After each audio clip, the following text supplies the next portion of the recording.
arranged to go and meet this young lady singer, whose name was Netty Brook. She'd come over here and looking for a songwriter, and Derek, who'd worked with Sad Cafe before now, worked with RCA, for some reason had some knowledge of me, maybe from the time that I worked with Sad Cafe when I was there, guitar tech, and then of course obviously I played a tour with them once when Ian broke his arm and leg. We arranged to meet in the Piccadilly Hotel, which is very, very posh for me, you know, and I turned up and her manager was there, and Derek and Netty herself, and who was sitting very nervously and quite modestly, but you know, with some anticipation. Of course, I swanned in a massive coat and my guitar over my shoulder like somebody I was not, but I was, you know, I used to walk everywhere with my guitar over my shoulder. I'm sure people used to laugh at it, but you know, it's just one of those things that you do. We were having a discussion. It was suggested that I went and wrote a song for her. So that day I went away, went back to Ashton where I was living at the time, wrote a song called With a Smile. But interesting, the key line for that actual song, which it became like Netty's trademark, her swan song. People always wanted to hear her sing that tune.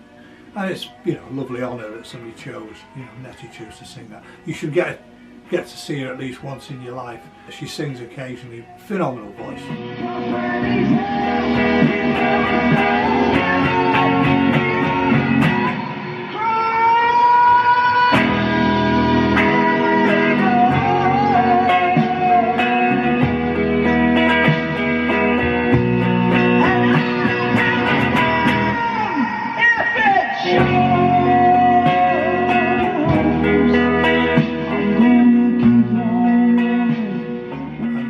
Wonderful character, and I'll tell you all about her when I talk more about Conspiracy.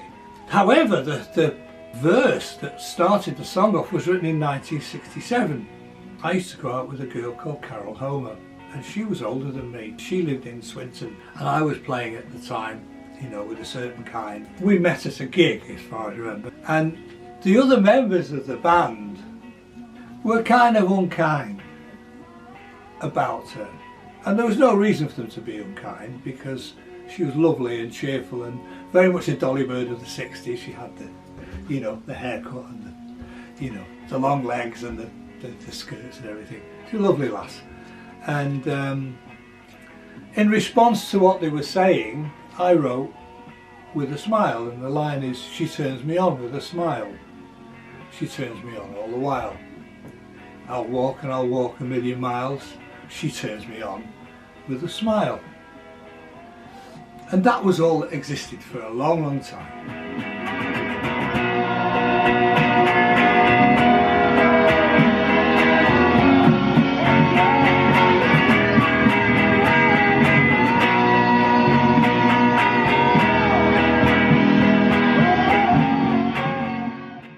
Of course, we go back now to 1982.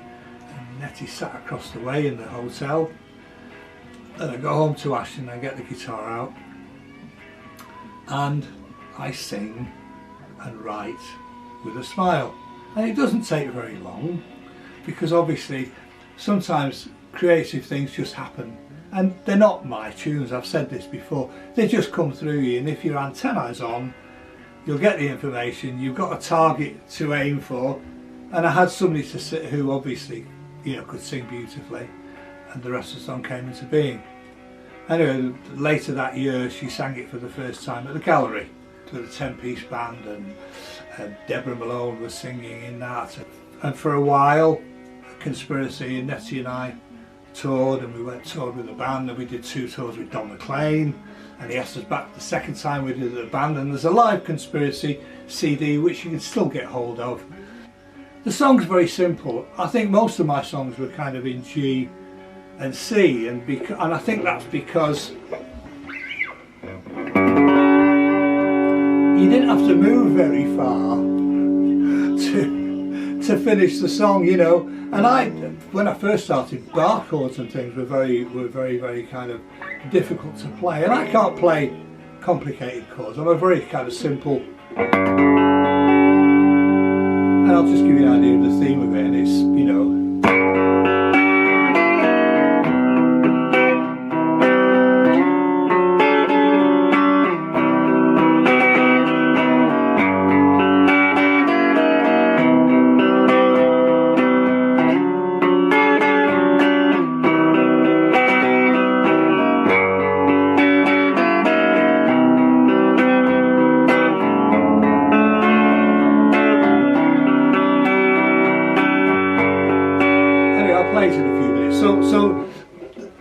I realised that a lot of songs that become popular start with what I call the keystone line. So the chorus is kind of the first thing, and quite a lot of the songs that I've written and other people have written, it captures the listener with the very first. Please Please Me is a great example, you know, with you know, she loves you, yeah, yeah, yeah. It's done, the chorus is there, you know, and I think if you apply that, people are in singing it. It's something to do back with nursery rhymes and simple church things, you know, we sing the thing straight away. Subsequent to that, you know, I then went out on tour again, came back, and before I went away the second time, I went out with Meatloaf. Netty was still living in Manchester at the time, in Didsbury, and I wrote Someone Very Close and a few other songs like I Want You There, and I'll talk about those, and you'll find they're all around about the same place on the guitar.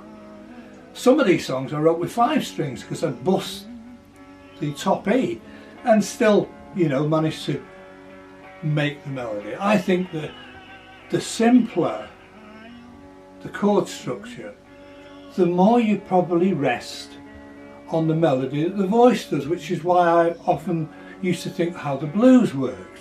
And I realised that a lot of the blues players, not talking about the beautiful solos that they play and the slide stuff, but the thing that they're playing underneath the original melody that they're going to sing is quite simple. So you've got this kind of thing.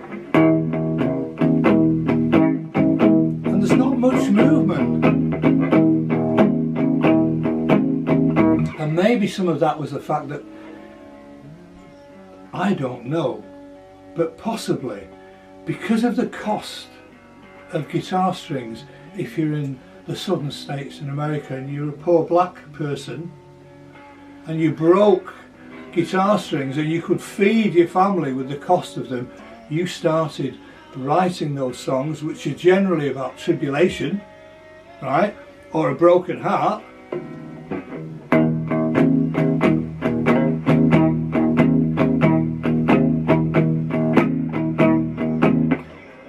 That simplicity led to so many great melodic lines with words in them. I'm not a great blues player, so I'm not going to play any of those, but that kind of I realised that inspired me to the way that I wrote. So you find a lot of my songs are,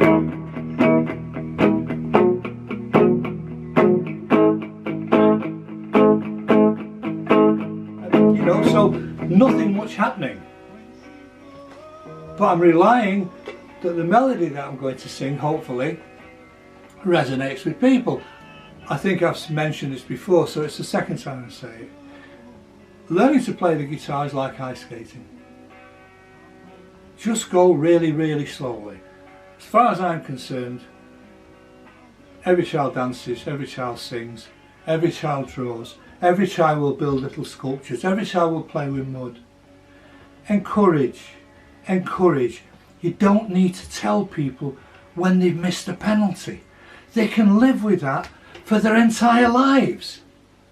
So you don't know who's bringing the clues. My mum encouraged me. I've tried to encourage people. Perhaps the episode that's coming after this, I'm just going to read out some names of people who you maybe have never seen or even know about. And if you can, in your life, go and see these people and be lifted and be changed. If you get a chance to see Netty Brook, try and do that. This is With a Smile. I wouldn't keep on walking and running. I'll be running as long as I know.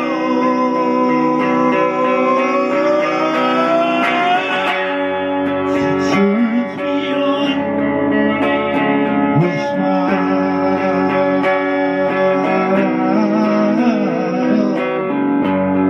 She turns me on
sugar.